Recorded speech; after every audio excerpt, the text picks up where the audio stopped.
shifting to the consumption-driven economy. Actually, it's happened. I should tell you, WWF now we are promoting green consumption and green trade together, even with your colleague in India. Yes. So in the region, yeah.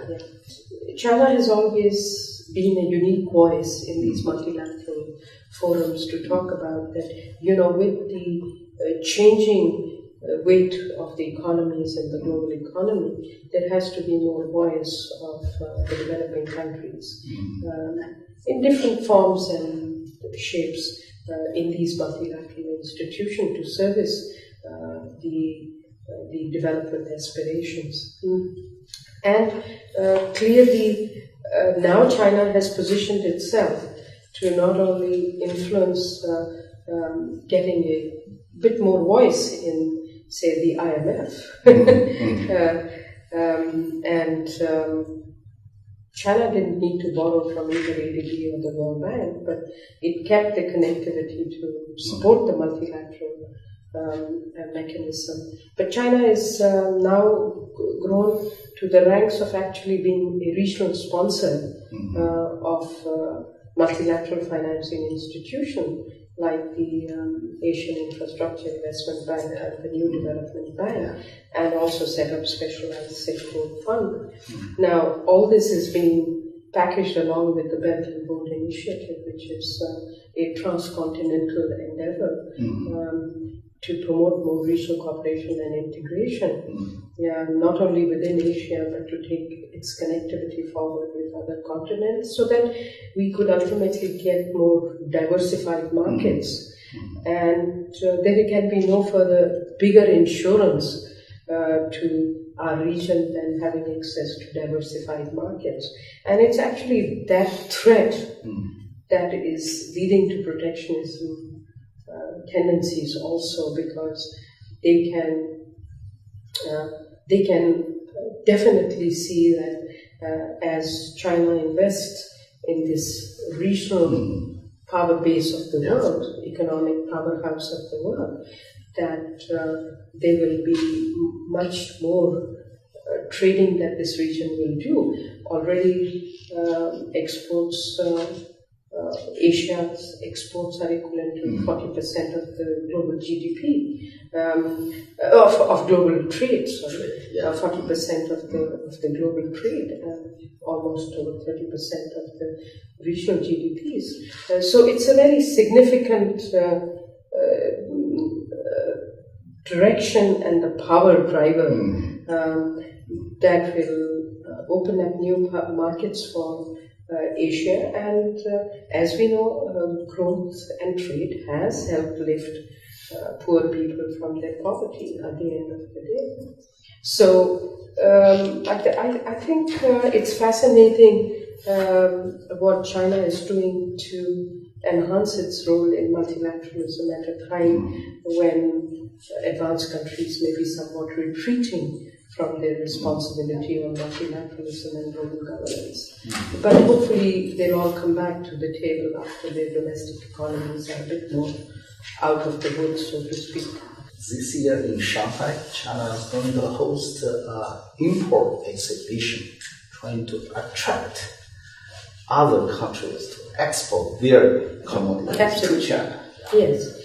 And China has to open up its market for imports, because it can go one way also, because I think there are very subtle visionary statements within President Xi's variety of statements and his books, which talk about mutual and shared prosperity of the region, which actually gets to the bottom of this, that you can't just be exporting one way, because bilateral trade has to be a business of, has to be two ways. Otherwise, particularly for the low-income developing countries, if you do not allow them for scope to export, then their balance of payment situation will be so vulnerable that they won't be able to import from you. So that is also a part of the growing pains and tensions that you find that the economies have vis-a-vis China. So China's reaching out to the world's import markets would be a very good step going forward. Equalize the trade balances. Yeah. Actually, I remember China has already lowering down the tariff for many low-income countries already. Right. So China is promoting Belt and Road Initiative. So what do you think about the Belt and Road Initiative? Is opportunities or is it challenges for the Belt and Road countries? Right. Yeah. First of all, I think it's a huge opportunity because, look, in the past, developing countries were counting on multilateral development banks to fund their infrastructure development because they can't finance upfront 100% the infrastructure development of their countries. And as I pointed out earlier, that our region is one where the tax GDP ratios are very low. So the domestic resource mobilization frontier, not much has happened in a substantive manner to support infrastructure development. Now, countries have to mobilize their domestic resources, but until that change happens, China has come to fill in the gap through the Belt and Road Initiative and provided funding to finance. Some people have issues, some countries have had issues with it, that China is probably taking over and interfering with the sovereignty of the countries, but every country has to reflect on how much it wants to benefit from the Belt and Road Initiative. Nobody will be forcing them to enter into any infrastructure agreements if countries don't need it. Now, there are, of course, 2-3 major issues which need to be resolved going forward. One is the whole issue of labor market. If Belt and Road Initiative will be developed to import of labor from China, it results in labor market distortions in the recipient country of the BRI. And in some cases, countries have basically resisted the importation of the labor for construction purposes or whatever. In other countries, and I can talk about Pakistan, my own country, where I was interviewing some of the businessmen, and I asked them the question, are you comfortable if the Chinese managers and labor is supposed to is coming to help develop the Belt and Road Initiative? The answer was, actually, we do need new skills, and we do need smart approaches, and we see this as a mechanism to help us transfer the knowledge and to speed up our construction. So there is some positive messages coming out, and some who are resisting and have said, we will take your loan, but we will not take your labor. So there are diverse. So China has respected both sides and negotiated whatever it could negotiate within the context of that.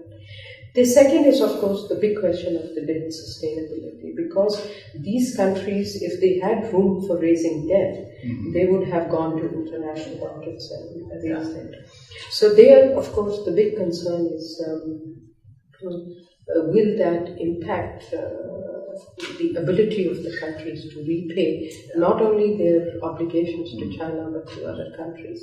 And there, to pass a final conclusive judgment is difficult, because the situation varies from country to country. There are countries in Asia which have room for securing a more sovereign debt.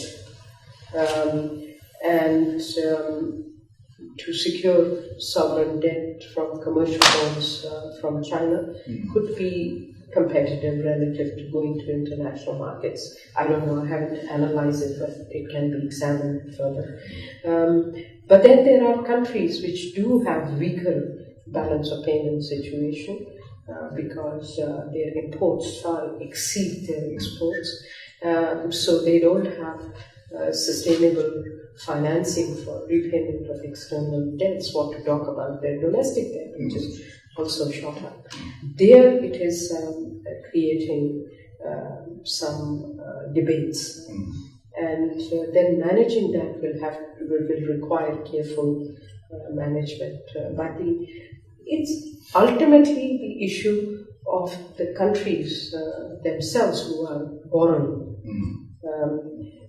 But also as a responsible lender, China will also have to examine this area. So we have, of course, offered to undertake some more detailed country economic work to examine what potential exists in countries to help the clients as well as the lender going forward.